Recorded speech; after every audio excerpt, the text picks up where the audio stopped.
Europe امریکہ میں دیکھیں نا آپ، مرد شادی ایک ہی کرتے ہیں، لیکن آپ دیکھو منہ اتنی عورتوں سے کالا کرتے ہیں کہ آپ کی سوچ ہوگی.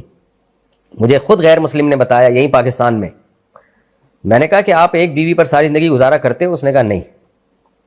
کہہ رہے ہم ادھر ادھر بہت منہ مارتے ہیں. اس نے خود یہ کہا. میں نہیں کہہ رہا سارے غیر مسلم ایسے ہوتے ہیں، کسی پہ میں الزام نہیں لگا رہا، لیکن جب آپ فطرت سے بغاوت کرتے ہو تو اس کے سائڈ افیکٹ سامنے آتے ہیں.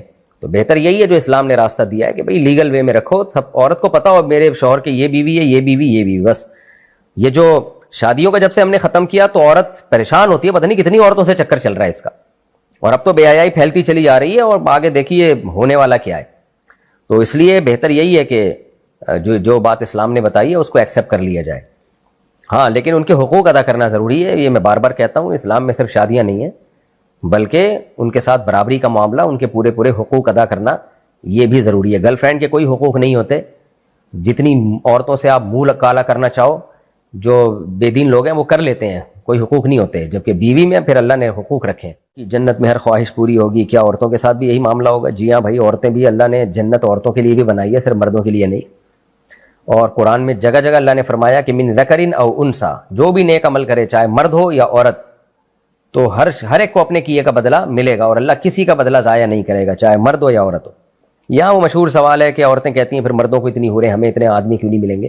اس کا جواب اسی آیت میں ہے کہ ہر ایک کی خواہش پوری ہوگی. تو یہ آدمیوں کی خواہش ہوتی ہے زیادہ عورتیں رکھنا، عورت کی خواہش نہیں ہوتی زیادہ مرد رکھنا. عورت ایک ہی مرد کو پسند کرتی ہے جو اس کا شوہر ہوتا ہے. یہ نیچر ہے، فطرت ہے. اور اگر عورت کو بھی ایک سے زیادہ آدمی پسند آ رہے ہیں تو پھر وہ جنت میں جائے گی نہیں. یہ بالکل ایسے ہی ہے جیسے یہ جو ہومو سیکچولیٹی کے عادی لوگ ہوتے ہیں، یہ کہتے ہیں کہ ہمیں تو عورتوں میں دلچسپی نہیں، ہمیں تو لڑکوں میں دلچسپی ہے. کیا جنت میں ہمیں معاذ اللہ لڑکے ملیں گے؟ تو ان کا جواب ہے تم جنت میں جاؤ گے ہی نہیں بھائی، تمہیں کیوں ملیں گے؟ جنت میں پاکیزہ لوگ جائیں گے جو اپنی نیچر پہ تھے، فطرت پہ تھے. تو لوط علیہ السلام کی قوم کا عمل کرنے والے لوگ جب تک وہ توبہ نہیں کر لیتے تو وہ جنت کی امیدیں کیوں لگا کے بیٹھے ہوئے ہیں؟ اپنی فطرت کو ٹھیک کرنے کی کوشش کریں. ہاں اگر کسی کی فطرت خراب ہو گئی لیکن اس نے گناہ کیا نہیں، اپنے آپ پہ صبر کیا، روک کے رکھا اس نے اپنے آپ کو آخرت کے خوف سے، تو پھر اللہ اس کی فطرت ہی ٹھیک کر دیں گے جنت میں، کیونکہ اس نے اپنے آپ کو گناہ سے بچایا ہے. تو اس لیے عورت کو ایک سے زیادہ مردوں کی طلب ہوتی نہیں ہے. جو عورت کی فطرت ہے وہ ایک شوہر ہی اس کو پسند ہوتا ہے. ہاں شادی اس کی پسند کی نہ ہوئی ہو تو بھی پھر ایسا نہیں ہوگا 10 آدمی اس کو پسند ہوں گے. اگر اس کی پسند کی شادی نہیں ہوئی ہے، اس پہ زبردستی کر کے اس کی زبردستی شادی کرا دی گئی، تو زیادہ سے زیادہ یہ ہوگا کہ اس کو اپنا شوہر پسند نہیں ہوگا اور کسی اور سے عشق ہوگا جہاں وہ شادی کرنا چاہتی تھی. لیکن ہوتا ایک ہی، عورت کو ایک ہی آدمی چاہیے ہوتا ہے جو عورت کی نیچر ہے. لیکن وہ چاہتی ہے کہ وہ میری پسند کا. یہ تو ٹھیک ہے، ہر عورت یہ چاہتی ہے مجھے میری پسند کا آدمی ملے، لیکن کرتی وہ ایک ہی سے محبت ہے. تو مردوں میں یہ ٹھرک ہے کہ وہ جو ہے وہ زیادہ عورتیں چاہیے ان کو، اور اگر وہ نہیں ملیں تو ان کو برائی میں جانے کا بہت زیادہ خطرہ ہوتا ہے. اب تو لبرل عورتوں نے بھی یہ بات ماننا شروع کر دی ہے جب سے میڈیکل سائنس عام ہوئی ہے اور میڈیا بہت عام ہو گیا ہے. تو اب تو الحمدللہ یہ جو لبرل انٹیاں ہیں لیکن ڈاکٹر ہیں وہ بھی یہ ماننا انہوں نے بھی شروع کر دیا ہے، کیونکہ میڈیکل سائنس پڑھی ہے نا انہوں نے کہ مردوں میں جو اللہ نے ڈیزائرز رکھی ہیں، فطرت نے ڈیزائرز رکھی ہیں، وہ عورت سے زیادہ نہیں بلکہ بہت زیادہ رکھی ہے. تو اس لیے مرد کو یہ آرڈر دینا کہ وہ ایک ہی عورت پہ گزارا کرے اور کہیں اور نہ جائے، تو وہ عورتیں خود اس بات کو مانتی ہیں کہ بھئی پھر وہ ادھر ادھر غلط طرف جائے گا. بہت ہی کم مرد ہوتے ہیں جو اپنے آپ کو بہت زیادہ روک کے رکھ لیں. اور 40 دن میں بھی ایک دفعہ، اچھا بھائی دیکھو یہ حیا کے خلاف مسائل جو ہے نا یہ اس چینل پہ نہ پوچھا کرو. مرد پر لازم ہے کہ کم سے کم 4 مہینے میں بیوی سے ایک دفعہ وہ لازمی ہم بستری کرے. تو اگر وہ 4 مہینے میں ایک دفعہ بھی نہیں کرتا تو پھر جو ہے وہ دیانتاً ذمہ دار ہوگا. اس بات کا خطرہ ہے کہ وہ گناہ گار ہو، کیونکہ حضرت عمر رضی اللہ تعالیٰ عنہ نے قانون بنایا تھا کہ 4 مہینے سے زیادہ کوئی بیوی سے دور نہ رہے. تو کم سے کم اتنا ہے لازمی. تو اس سے زیادہ بھی اگر کوئی مرد بیوی کے قریب نہیں آ رہا تو پھر وہ ظالم کہلائے گا شریعت کی نظر میں. حج کے دوران باقی ہر عورت اور ہر مرد کے حالات مختلف ہوتے ہیں. بعض عورتوں میں خواہش زیادہ ہوتی ہے، بعض میں کم ہوتی ہے. یہ نیچرل ہے، اس کا کوئی اس سے تعلق نہیں ہے کہ عورت کوئی بری ہے. بعض دفعہ عورت میں یہ خواہش نفس بہت زیادہ ہوتی ہے، اس کی ریکوائرمنٹ بہت زیادہ ہوتی ہے، تو لوگ پھر مرد اس بیوی کو برا سمجھنا شروع کر دیتے ہیں، حالانکہ اس کا برائی اور اچھائی سے تعلق نہیں ہے. جیسے مردوں میں صحت کے لحاظ سے اور ان کے جو مینٹل ہیلتھ ہے اس کے لحاظ سے مردوں میں فرق ہوتا ہے، کسی میں خواہش بہت زیادہ ہوتی ہے، کسی میں کم ہوتی ہے. تو اس طرح خواتین میں بھی ہوتی ہے، بہت سی پاک دامن عورتیں ہوتی ہیں لیکن ان میں ڈیزائرز بہت زیادہ ہوتی ہیں. تو یہ سب کی الگ الگ اللہ نے فطرت بنائی ہے. تو میاں بیوی اس کو ایک دوسرے کو بہتر سمجھ سکتے ہیں کہ کس کی کیا ڈیزائرز ہیں. بہرحال اگر مرد میں عورت کی ڈیزائرز پوری کرنے کی طاقت نہیں ہے، عورت میں بہت زیادہ ڈیزائرز ہیں، مرد میں کم ہے، تو ایسی صورت صورت میں عورت پھر مرد سے طلاق مانگ سکتی ہے کہ بھئی میں سیٹسفائی نہیں ہو پا رہی ہوں اور میری ریکوائرمنٹ زیادہ ہے. تو مرد اگر طلاق دے دے تو اچھی بات ہے, نہیں دے تو پھر عورت کو چاہیے اسی کے ساتھ گزارا کرے. ہاں اگر 4 مہینے تک بھی مرد بیوی کے پاس نہیں آتا ہے تو پھر مرد پر لازم ہے کہ عورت کے مطالبے پر اس کو وہ چھوڑ دے, کیونکہ پھر تو جوان عورت کو بہرحال گناہ کا خطرہ ہے. جسمانی تعلق نہ رہنے سے نکاح پر اثر. لاہور سے کسی نے پوچھا اگر میاں بیوی کا آپس میں کوئی جسمانی تعلق نہ ہو تو کیا نکاح پہ کوئی فرق پڑے گا؟ نہیں, اس سے کوئی فرق نہیں پڑتا. جب تک شوہر طلاق نہیں دے گا نکاح ختم نہیں ہوگا. یا اگر شوہر جان بوجھ کر بیوی کا حق ادا نہیں کرتا اور 4 مہینے سے زیادہ اس سے ریلیشن قائم نہیں کرتا اور بیوی بھی جوان ہے, اس کو گناہ کا خطرہ ہے, تو پھر وہ عدالت میں کیس کر سکتی ہے اور پھر اس کا ایک پروسیس ہے کس طرح سے نکاح ختم ہوگا, تو اس پروسیس کو فالو کر سکتی ہے. تو خلاصہ یہ کہ شوہر گناہگار تو ہوگا کہ اس میں طاقت بھی ہے اور بیوی بھی جوان ہے, تو کیوں اس کا حق ادا نہیں کر رہا, لیکن نکاح خود بخود ختم نہیں ہو جاتا. بیوی بچوں سے کتنا عرصہ دور رہ سکتے ہیں؟ بندہ کام کی وجہ سے 2 سال ملک سے باہر رہتا ہے, کوشش کے باوجود چھٹی نہیں ملتی. کیا اتنی دیر بیوی بچوں سے دور رہنا جائز ہے؟ نامعلوم.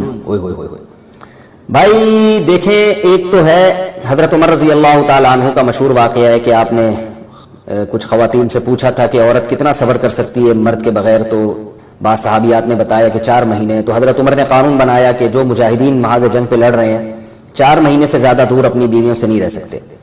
تو اس اصول کا تقاضا یہ ہے کہ وہ زمانہ بھی پاک دامنی کا زمانہ تھا, نیک لوگ تھے, تو اصول یہی ہے کہ 4 مہینے انتہا ہے عورت کے صبر کی. تو ایک نارمل عورت کے لیے اس سے زیادہ صبر کرنا مشکل ہوتا ہے, تو اس لیے بہتر یہی ہے, قانون یہی ہے کہ 4 مہینے سے زیادہ دور نہیں رہنا چاہیے.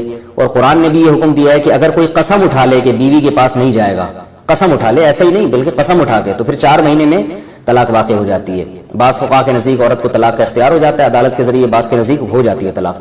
تو اس سے بھی پتہ چلتا ہے, قرآن سے بھی اشارہ ملتا ہے کہ 4 مہینے جو ہے یہ ایک انتہائی مدت ہے ایک نارمل عورت کے لیے.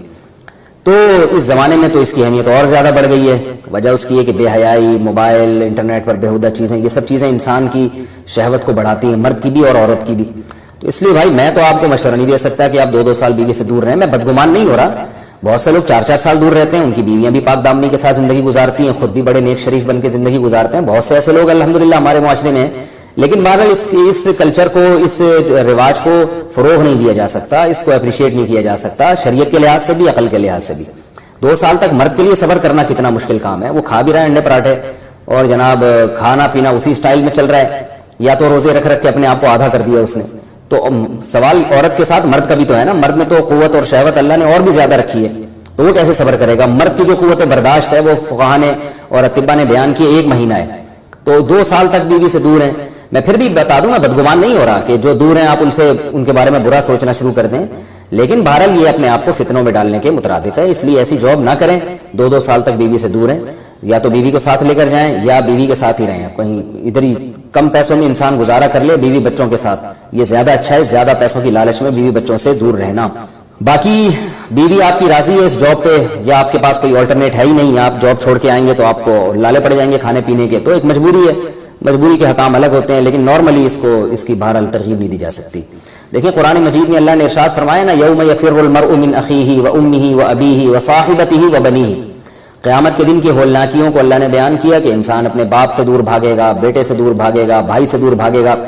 جہاں بیوی کا تذکرہ آیا تو یہ نہیں کہا کہ بیوی سے دور بھاگے گا, بلکہ فرمایا اس سے دور بھاگے گا جو اس کے ساتھ رہا کرتی تھی, یعنی صاحب کہتے ہیں ساتھ رہنے والے کو, صاحبہ سے دور بھاگے گا. تو اس سے پتہ چلتا ہے کہ قرآن میں اللہ نے بیوی کو جو ڈیفائن کیا ہے نا, اس کی جو صفت بیان کی ہے وہ یہ کہ جو آپ کے ساتھ رہتی ہے. تو جب شادی ہو گئی تو سمجھو بیوی پھلترو کی طرح چپک گئی ہے آپ کے ساتھ, جہاں جاؤ گے آپ کے ساتھ ساتھ جائے گی. تو قرآن سے بھی اشارہ ملتا ہے کہ بیوی سے ساتھ رہنے کی چیز ہے. اب آپ 2 سال, پھر ایک دفعہ تھوڑی ہوتا ہے کہ 2 سال کے لیے چلے گا 2 سال بعد واپس آئے. جو باہر جاب کرتے ہیں وہ تو پھر آئے 1 مہینے بعد پھر 2 سال کے لیے چلے گا, ان کی تو ساری جوانی باہر ہی گزر جاتی ہے. تو اس لیے مجھے یہ بہرحال سمجھ میں نہیں آتا, شریعت کی روح سے یہ پسندیدہ کام نہیں ہے. بہت سخت مجبوری ہے تو ایک الگ بات ہے, لیکن اچھا کام نہیں ہے یہ. غربت میں انسان بیوی بچوں کے ساتھ گزارا کر لے, یہ زیادہ بہتر ہے اس دولت سے جس میں انسان بیوی بچوں سے ہی دور ہو. کیا کرنا ہے ایسی دولت کا کہ آپ اپنے بیوی بچوں سے گھر بار سے دور ہیں. انسان جو شریف ڈیل کھول کے بیٹھ جائے کہ لوگوں کو پانی پلاؤں گا میں, تو اس میں ثواب کے بجائے اس کو گناہ ملے گا, اس لیے کہ یہ کام کوئی بھی کر سکتا ہے. تو آپ نے جو علم حاصل کیا آپ اس کو فوکس کریں، اس کو وہ جو علم کی پیاس ہے وہ لوگوں کی بجھائیں. آپ سمجھ رہے ہو کہ نہیں سمجھ رہے؟ تو اب ایک ڈاکٹر ہے، اب لوگ کہتے ہیں نہیں علماء کو تو چاہیے یہ کریں سبیلے کھول کے بیٹھیں. کوئی ڈاکٹر کو کبھی یہ مشورہ نہیں دے گا. اب ایک ڈاکٹر نے MBBS کیا، کسی بھی خاص فن میں اس نے اسپیشلسٹ بنا وہ اس فیلڈ کا، اب وہ لوگوں کا کینسر کا علاج کر سکتا ہے. آپ اس کو مشورہ دو گے کہ وہ مٹکا لے کے بیٹھ جائے اور پیاسوں کو پانی پلانا شروع کر دے؟ لوگ کہیں گے اس کو کسی کو بھی بٹھا دو یار، تم جس فیلڈ کے ماہر ہو اس میں ہر ایک تھوڑی ماہر ہوتا ہے. تو اسی طرح بھی دین کا علم کا ایک شعبہ ہے، واعظ و نصیحت ہے، فتویٰ ہے، تحقیقی کام ہے، تبلیغی اسفار ہیں، یہ ساری چیزیں ہیں. آپ کہہ سکتے ہیں پھر ولاگنگ بھی نہ کیا کریں مفتی صاحب، وہ بھی آپ پہ سوٹ نہیں کرتی. تو ولاگنگ مجھ پہ سوٹ نہیں کرتی، یقیناً نہیں کرتی ہوگی شاید، لیکن کچھ فارغ وقت میرے تفریح کا بھی تو ہوتا ہے نا، تو اسی کو میں کیمرے میں بند کر دیتا ہوں. الگ سے میں اس کے لیے سفر نہیں کرتا. کچھ کام ویسے ہی کر رہا ہوتا ہوں تو چلو یار میں نے بھنڈی لگائی ہے ابھی، اپنے شوق سے لگوائی ہے، لگائی بھی ہے تو اس کی میں نے ویڈیو بنا لی تاکہ لوگوں کو ایک موٹیویشن مل جائے. تو وہ ضمناً کام ہو رہے ہیں. تو ایسے ہی کبھی کبھار کسی کا رشتہ بھی کرا دیتا ہوں میں، اتفاق سے ہو گیا، چل بھائی یہ آیا ہوا تھا، اس نے کہا چل بھائی اس کو پہنا دیا، اس کو پہنا دیا. تو اگر ویڈیو میں آ جائے تو یہ تھوڑی کہ اب مفتی صاحب شادیاں کراتے ہیں اور اس کی ولاگنگ کرتے ہیں. تو جو کام ہمارا ہے نا ہم کو اسی میں رہنے دینا چاہیے کائنڈلی، دوسرے کاموں میں ہمیں مت الجھائیں. اور اس میں آپ کہہ سکتے ہیں اس میں کیا جا رہا ہے، آپ اس کی ادھر کراتے ہیں اس کے، بھائی ایسا نہیں ہوتا. بڑے مسائل ہیں، پتہ نہیں کون اٹھ کے آتا ہے، ہمیں کیا پتا صحیح ہے 2 نمبر ہے 1 نمبر ہے، پھر آگے شادی ہو گئی وہ 2 نمبر لڑکی نکلی، وہ 1 نمبر لڑکی 1 نمبر کو 2 نمبر مل گیا. تو یہ اتنے بکھیڑے ہیں لوگوں کی. ایک عادت ہے آپ کسی کا کام بنا دو نا، مشورہ دو اس کو یا اس کی مدد کرو، کام اچھا نکل گیا تو آپ پہ نہیں ڈالے گا، بولے گا میں نے کیا ہے، اور بگڑ گیا تو بولے گا انہوں نے کروایا تھا. یہ تو آگے 20 مسائل ہیں، پھر ایک لائن لگ جائے گی. تو جو کام جس کا ہے اسی کو سائے. حالانکہ میں اس کے ذریعے پیسہ کمانا چاہوں کروڑوں روپے کما سکتا ہوں، نوٹ چھاپنے کی مشین بن سکتا ہوں میں، کیونکہ میں 2005 سے شادیوں میں بیان کر رہا ہوں. مجھے کتنے لوگوں نے کہا آپ شادی دفتر کھولیں، آپ کو تو کچھ کرنے کی ضرورت ہی نہیں، صرف 2 گھنٹے آفس میں بیٹھے آپ، اتنا پیسہ آئے گا. میرے نام پہ لوگوں نے پیسہ کما لیا اس فیلڈ میں آ کے، اتنا پیسہ آئے گا. صرف جو فارم فل کرنے کی جو رجسٹریشن فیس ہی 1000-1500 روپے کم سے کم ہوتی ہے. تو میرے پاس آپ کیا خیال ہے، ہزاروں لاکھوں لوگ رجسٹریشن کروائیں گے میرے پاس، ان کی شادی ہونا اور رجسٹریشن فیس سے ٹھیک ٹھاک آمدن ہو جائے گی. پھر آگے کروانے کے پھر جو شادی کروا دی تو 1.5 لاکھ 2 لاکھ 3 لاکھ 10 لاکھ بھی لوگ لے رہے ہیں. اور پھر میری بات بھی لوگ سنتے ہیں، اگر میں کسی کو مشورہ دوں اس سے کر لو ادھر میرا کھانچا کھلا ہوا ہو، وہ لوگ مشورے کو بھی اہمیت دیتے ہیں. تو ہم تو نوٹ چھاپنے کی مشین بنے ہوتے ہیں. لیکن وہی بات ہے یار، اگر ہم نے علم دین اس لیے حاصل کیا تھا کہ نوٹ چھاپنے کی مشین بننا ہے، تو اپنے جو کام ہے اس کو فوکس کرنا چاہیے، جو ہماری فیلڈ ہے. سمجھتے ہو؟ تو جو جس کی فیلڈ ہے اس میں تو شادیاں کرانا ہمارا نہ کام ہے نہ ہمیں، یہ مجھے تو سوٹ نہیں کرتا، یہ اچھا بھی نہیں لگتا کہ یہ زنانہ کام لگتا ہے، یہ زنانہ لیڈیز والا کام. تو یہ عورتیں اس میں بڑی ماہر ہوتی ہیں، وہ جا کے ادھر کی ادھر پہنا دی اس کو ادھر، وہ ان کو گھروں کا پتہ ہوتا ہے، کون بھاگی ہوئی ہے کون بیٹھی ہوئی ہے، کس کا کس سے چکر چل رہا ہے، سب پتہ ہوتا ہے ان کو. تو خواتین پہ زیادہ سوٹ کرتا ہے. دفتر کھولیں خواتین، لوگوں کی شادیاں کرائیں، پیسہ بھی کمائیں، ثواب بھی ملے گا ان کو، ثواب بھی ملے گا اس پہ انشاءاللہ. صلو علی الحبیب. مرد بھی کرتے ہیں وہ بھی ٹھیک ہے، مرد بھی کریں یہ کام، لیکن یہ علماء پہ میرا خیال ہے سوٹ نہیں. مردے نہلانا ہو گیا، یہ سب اسی میں سے تعلق ہے. حضرت عمر جب خلیفہ تھے، حضرت کیا فاقوں میں زندگی کیوں گزاری، جبکہ حدیث میں تو آتا ہے اگر اللہ نے دیا تو اس کا اظہار بھی ہو جاتا. تو بھائی حضرت عمر کو اللہ نے بہت تھوڑا دیا تھا، کیونکہ جو دیا تھا وہ سارا صدقہ کر دیتے تھے، بیت المال سے اپنی تنخواہ بہت کم رکھی ہوئی تھی، تو اس لیے وہ فاقوں میں تھے. جب اللہ دے تو پھر ظاہر کرے نا، جب اللہ نے دیا ہی نہیں ہے، رزق میں تنگی دی ہے تو پھر کیسے ظاہر کرے گا. انہوں نے اس پہ گزارا کیا.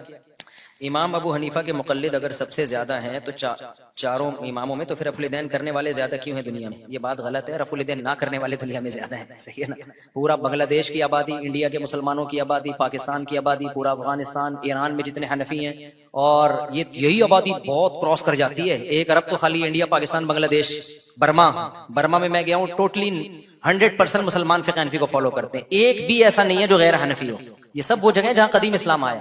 اسی طرح میں بخارا گیا، سمرقند گیا، ازبکستان گیا، پھر ترکی ٹوٹلی حنفی ہے، الا یہ کہ بارڈر جو شام کا، پھر شام میں آدھے حنفی ہیں آدھے شافی ہیں. تو یہ پوری تعداد اگر ملا کے دیکھی جائے نا، کیونکہ ہماری ٹریولنگ جو ہوتی ہے زیادہ تر سعودی عرب ہوتی ہے عام لوگوں کی، تو ان کو ایسا لگتا ہے کہ رفع الدین کرنے والے زیادہ ہیں. یہ پھر بھی میں بتا دوں یہ کوئی اتنا بڑا ایشو ہے نہیں. اگر رفع الدین کرنے والے زیادہ بھی ہوں تو کوئی اتنا بڑا ایشو ہے نہیں. یہ تو لوگوں نے اس کو ایشو بنا لیا. ہماری صحت پہ کوئی فرق نہیں پڑتا، دونوں رائے ہیں، صحابہ تابعین سے دونوں چیزیں ثابت ہیں. لیکن یہ چھوٹی چھوٹی چیزوں میں لوگ علماء کو الجھاتے ہیں، اور لوگ بھی نہیں، یہ مذہبی اسکالر جو منجن بیچ رہے ہیں نا، یہ لوگ الجھاتے ہیں ان چیزوں میں. ویسے جنرل نالج کے لیے بتا رہا ہوں میں آپ کو کہ یہ بات غلط ہے. اچھا، ایک جگہ میں نے کہا نا کہ 50% سے زیادہ لوگ امام حنیفہ کو فالو کرتے رہے ہیں، تو اتنی بڑی امت گمراہی پہ جمع ہو سکتی ہے. کسی نے کمنٹس کیے کہ 50% ہونا کوئی حق کی علامت نہیں ہے، اکثریت کا ہونا. دیکھو 50% لوگ ابو حنیفہ کو فالو کرتے رہے ہیں, 30% امام شافعی کو فالو کر رہے ہیں. آپ تو ان کو بھی غلط کہتے ہو, کیونکہ آپ کو ابو حنیفہ سے چڑ نہیں ہے, آپ کو تو اس سے چڑ ہے کسی مجتہد کو فالو کیوں کر رہے ہیں. اصل تو چڑ آپ کو اس سے ہے. ابو حنیفہ کو تو آپ بھی مانتے ہو, ہم بھی مانتے ہیں. چڑ یہ ہے آپ کو کہ ایک فقہ کو فالو کیوں کر رہے ہیں. تو اب 50% ابو حنیفہ کو, 30% امام شافعی کو, اور 17% امام مالک کو, اور 2% امام احمد بن حنبل کو.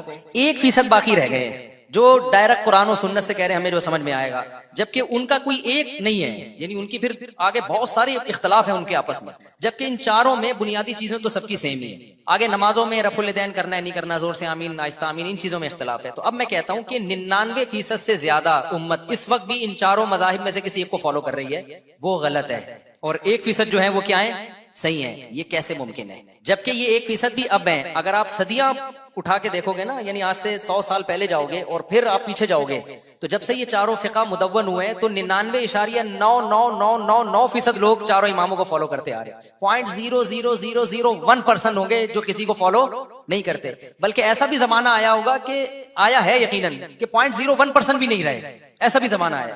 تو اب مجھے بتاؤ کہ اگر ہم یہ کہتے ہیں کہ یہ گمراہ ہیں 99.9% یہ گمراہ تھے, اور وہ 0.01% کیا ہے, ہدایت یافتہ ہیں, تو یہ کوئی عقل کی بات ہوگی؟ یہاں یہ کہنا کہ اکثریت کو معیار نہیں بنایا جا سکتا, یہ بات غلط ہے. اس امت میں جو اہل سنت والجماعت ہیں, جو قرآن و حدیث کو حجت مانتے ہیں, ان میں اکثریت کی رائے کا اعتبار ہے. یہ جو قرآن میں آتے ہیں نا, تم اکثریت کو فالو کرو گے تو گمراہ ہو جاؤ گے, یہاں اکثریت سے غیر مسلموں کو ملا کے جو اکثریت بنتی ہے, اکثریت سے اہل اسلام کی اکثریت مراد نہیں ہے. اہل اسلام کی جہاں اکثریت کی بات آئے گی وہاں تو فالو کرنے کا حکم دیا ہے. سواد اعظم کو حدیث میں آتا ہے جو عامۃ المسلمین سے الگ ہوگا نا, قیامت میں ہم بھی اس کو الگ کر کے جہنم میں ڈالیں گے. جو عام ٹریک اہل سنت والجماعت کا چلتا آ رہا ہے, کیونکہ جنتی فرقہ اہل سنت والجماعت ہے, جنتی فرقہ جو ہے وہ اہل سنت والجماعت ہے, ما انا علیہ واصحابی, اور یہ چاروں اماموں اہل سنت والجماعت کے امام ہیں.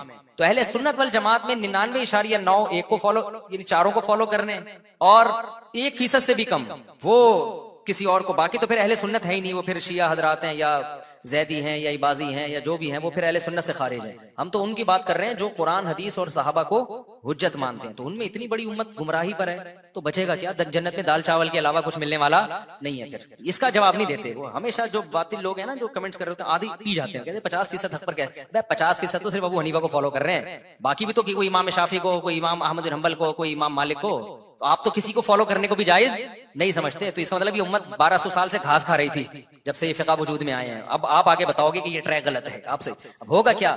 قرآن و حدیث کے نام پہ امت بے لگام ہو جائے. جب ان فقہ کے پابند رہیں گے نا تو بے لگام نہیں ہوگی. ایک ٹریک پہ صدیوں سے چلتی آ رہی ہے, چلتی رہے گی. آپ نے اس کو آزاد کر دیا, جو مفتی اٹھے گا, جو عالم اٹھے گا, قرآن حدیث کی اپنی تشریح پہنا دے گا سامنے والا. تو اس لیے ہم یہ کہتے ہیں اگر آپ کو رفع الیدین کرنا ہے تو پراپر شافعی فقہ اختیار کرو ہر چیز میں. پھر شافعی فقہ کو فالو کرو, فقہ حنبلی کو فالو کرو ہر چیز میں. اب جیسے بعض اہل حدیث, اچھی بات ہے, مجھے تو اچھا لگا ان کا, کہتے ہیں ہم بھائی فقہ حنفی کو نہیں مانتے, ہم سعودیہ کے علماء کو مانتے ہیں. میں نے بھی جمعے میں بھی اس پر بات کی تھی, تو میں نے کہا سعودیہ کے علماء تو فقہ حنبلی کو فالو کرتے ہیں. انہوں نے کہا ہم فقہ حنبلی کو فالو کریں. بہت اچھی بات ہے, ایک جگہ تو ٹکو تو صحیح نا, وہ بھی اہل سنت والجماعت کے امام ہے بھائی. تو وہ یہاں پھر ایک اشکال ہوتا ہے کہ ساری دنیا بر صغیر میں ابو حنیفہ کو فالو کرے, آپ نے 1.5 اینٹ کی الگ سے بنانے کی ضرورت کیا ہے؟ لیکن چلو یار, ہم دل بڑا رکھتے ہیں. اچھا, وہ یہ کہنے لگے کہ میں جو ہے نا فقہ حنبلی کو نہیں, پھر وہ سعودیہ کے فلاں مفتی کو فالو کر رہا ہوں. بن باز کو زیادہ تر فالو کرتے ہیں, شیخ بن باز اور صالح ال عثیمین کو, بڑے عالم تھے وہ. انہوں نے فقہ حنبلی سے بھی چند چیزوں میں خروج کیا ہے. ایک مولوی صاحب, ایک صاحب تھے, اسی طرح کہنے لگے. میں نے کہا بھائی جان بہت بڑی مشکل میں پھنس جاؤ گے, کیونکہ اگر تم ان کو فالو کرو گے نا ہر چیز میں, جیسے آپ کہہ رہے ہو کہ وہ قرآن و سنت صحیح سمجھتے تھے, تو شیخ بن باز کا بالکل واضح فتویٰ ہے کہ ایک نماز بھی جان کر چھوڑ دی تو کافر ہے وہ. ان کا تو مشہور فتویٰ ہے کہ اگر آپ نے الارم لگایا صبح 8 بجے کا آفس جانے کے لیے, فجر کا الارم ہی نہیں لگایا, تو آپ اسلام سے خارج, آپ کا نکاح بھی ٹوٹ گیا. تو مشہور فتویٰ, یہاں آگے ڈنڈی مارتے ہیں نہیں اس فتوے میں ان کو فالو. تو یار یہ تو پھر کلابازی, یہ تو خواہشات کی اتباع ہو گئی نا.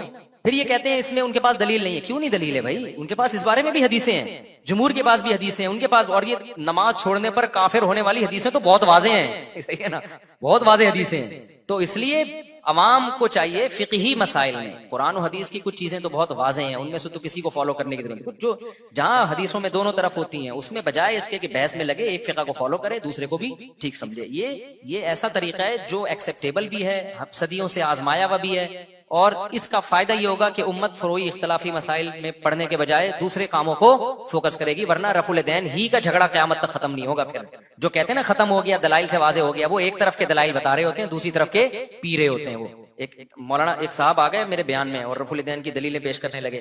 میں نے کہا تو سنن نسائی میں حدیث ہے 2 سجدوں کے درمیان بھی رفع الیدین کی, پھر وہ بھی کرو. فوراً کہہ دیا ضعیف ہے وہ. پھر بحث کرنے لگے. میں نے کہا کیسے ضعیف ہو گئی بھائی, وہ صحیح حدیث ہے, ٹھیک ہے نا. ہماری نظر میں جیسے وہ چھوڑ دیا تو یہ والا بھی چھوڑ دیا, اس کے بھی قرائن ہے اس کے بھی قرائن ہے, تو کہنا نہیں وہ ضعیف ہے.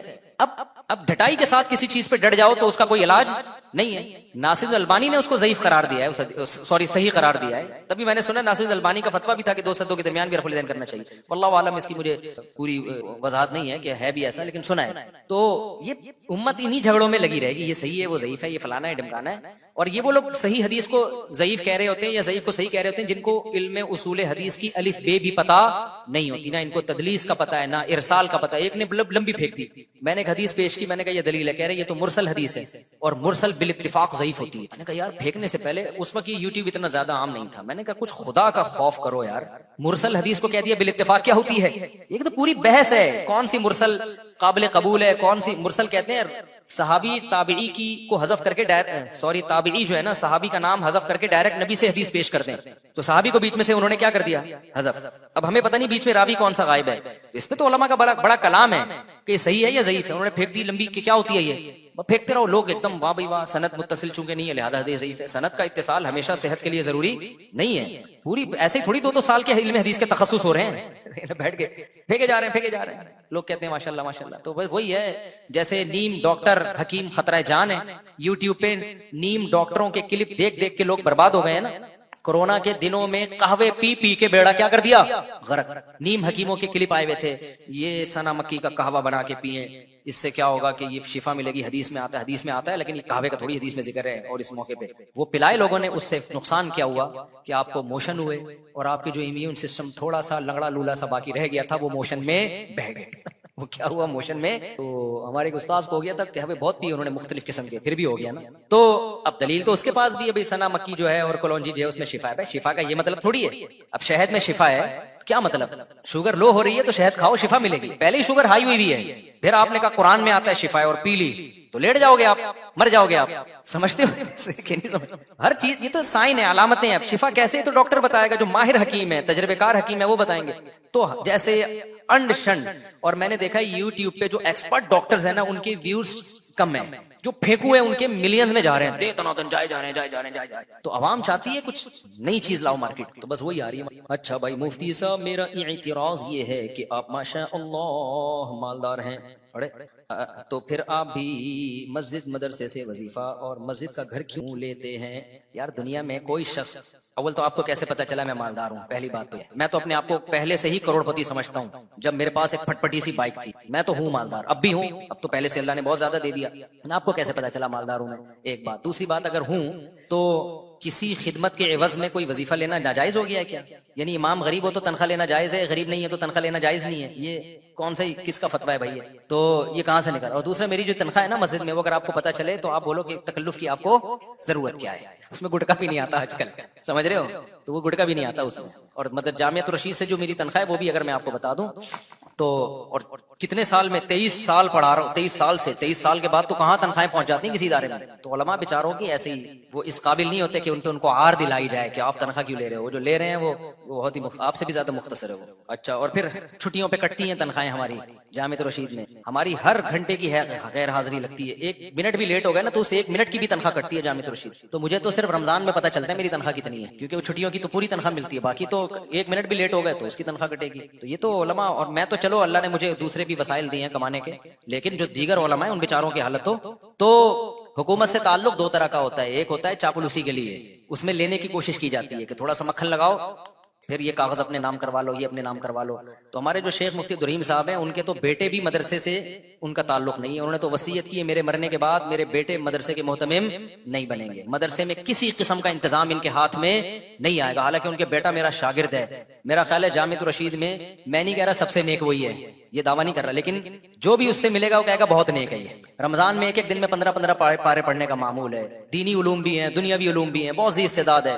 تہجد جو ہے نا, تراویح تہجد, ہم دیکھیں, ہم سفر کیا ان کے ساتھ, اور بڑی خدمت گزار. تو ہونا تو چاہیے یہی بنے. انہوں نے وصیت کی یہ نہیں بنے گا, ٹھیک ہے نا. تو نہ اپنی اولاد کے لیے کچھ چھوڑا, نہ اپنے لیے ایک بالغ زمین پراپرٹی ان کے پاس نہیں ہے. سمجھ رہے ہو؟ جو اسٹیبلشمنٹ کا بندہ ہوتا ہے، کبھی دیکھا کہ اس کے پاس ایک بالش زمین بھی نہ ہو؟ وہ تو کروڑوں کروڑوں کی جائیدادیں بنا لیتے ہیں، تو ایک بالش بھی زمین ان کے پاس نہیں ہے. کوئی گفٹ لا کے، ایک دن میرے سامنے کسی نے پلاٹ ان کو گفٹ دیا، اسی وقت انہوں نے آگے صدقہ کر دیا، وہ پورا پلاٹ مدرسے کے نام کر، مدرسے کو گفٹ دے دیا. وہ کوئی محتمم دیکھا جو اتنا مدرسے کو اپنا مال اتنا دے رہا ہو؟ تو ہمیں جن بزرگوں سے تعلق ہے نا بھائی، جن سے ہم بیعت ہیں، وہ بڑے خاندانی قسم کے بزرگ ہیں. ایسے ہی تھوڑی ہم نے 23 سال کسی سے تعلق، بلکہ 23 بھی نہیں، 29 سال میرا ان سے، میں ان کے ساتھ رہا ہوں. جامعۃ الرشید کی انتظامیہ جو حضرت مفتی صاحب ہیں، تو اتنا کلوز ہونے کے بعد تو انسان رائے قائم کرنے کا حقدار ہے. پھر بھی ہم کہتے ہیں لا نزکی علی اللہ احد. ہم یہ نہیں کہہ رہے 100% کامل دنیا میں ہر شخص ہوتا ہے، ان کی پالیسیوں سے اختلاف بھی ہو سکتا ہے، سب کو ہو سکتا ہے، پالیسی غلط بھی ہو سکتی ہے، صحیح بھی ہو سکتی ہے، انسان ہے بھائی، غلطی کا امکان ہے، ہو سکتا ہے جو پالیسیاں چل رہے ہیں اس میں غلط ہو جائے،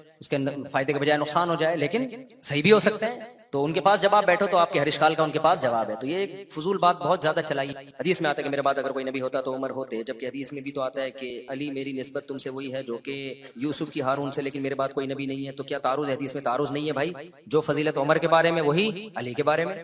اگر نبی کے بعد کوئی نبی ہوتا تو عمر بھی ہوتے اور حضرت علی بھی ہوتے. اس میں کون سی ایسی ٹینشن والی بات ہے؟ ہمارے دوست مولوی صاحب کہتے ہیں کہ میں نے مولویوں کے ساتھ زندگی گزار دی، مولوی صرف ممبر کی حد تک دیندار نظر آتے ہیں، خود سارے کام کر رہے ہوتے ہیں، ہمیں منع کرتے ہیں کہ حرام ہے. یہ کسی حد تک صحیح بھی ہے، غلط بھی ہے، مبالغہ بھی ہے. سارے مولوی ایک جیسے نہیں ہوتے، اور یہ حقیقت بھی ہے. میں نے خود بھی دیکھا ہے ممبر پہ پھر خود کر رہے ہوتے ہیں وہ کام. ہمارے استاذ ایک بات کیا کرتے تھے کہ جب بھی کوئی فتویٰ دو نا تو پہلے یہ دیکھو اس کی ایج کتنی ہے، کتنے دنوں کے بعد میں نے اس سے یوٹن لینا ہے. تو پہلے سے ہی سوچ سمجھ کے فتویٰ دیا کرو. بعض دفعہ یہ ہوتا ہے، یہ گڑبڑ ان مولویوں میں ہوتی ہے جو واعظ ہوتے ہیں، وہ کسی چیز کو نا اس کی حیثیت سے زیادہ بڑھا دیتے ہیں، حالانکہ وہ شریعت میں نہیں ہوتی، اور اتنا بڑھا دیتے ہیں کہ سوسائٹی میں وہ قابل عمل ہوتی نہیں ہے. یہ ان مولاناؤں کے ساتھ زیادہ ہوتا ہے. اب مثال کے طور پر میں نے ایسے مولانا دیکھے بد نظری کے خلاف بیان، عورت سے چھپو، اس کے ہاتھ لگ گیا تو ایسے جیسے سر میں کیل ٹھوک دی، اور دیکھ لیا تو ایسے جیسے زنا ہو گیا. اتنا سخت بیان کرتے ہیں کہ بس نامحرم عورت تو بس آدمی کہتا ہے بھائی مار دو ان کو، سب کو قبر میں ڈال دو. اب جب خود سوسائٹی میں جاتے ہیں تو یہ پاسبل ہی نہیں ہے عملی طور پر. اب کوئی آ گئی، انہی کی چچی آ گئی، نامحرم ہے لیکن آ گئی، تو کیا دھکے دے کے بھگائیں ان کو؟ ان کے سر پہ دوپٹہ نہیں ہو، بیٹھی ہاں وہ یوں تو کر رہا ہے، لیکن اب سلام کا جواب تو دے گا نا اس کو. ایئر ہوسٹس آ گئی جہاز میں پوچھنے کے لیے کیسے ہیں آپ، خیریت سے ہیں؟ وہ یوں کہ نامحرم کو دیکھنا حرام ہے. وہ ظاہر ہے مروت کے خلاف ہے، وہ کہے گا ٹھیک ہوں آپ خیریت سے ہیں، اتنا تو ہوگا.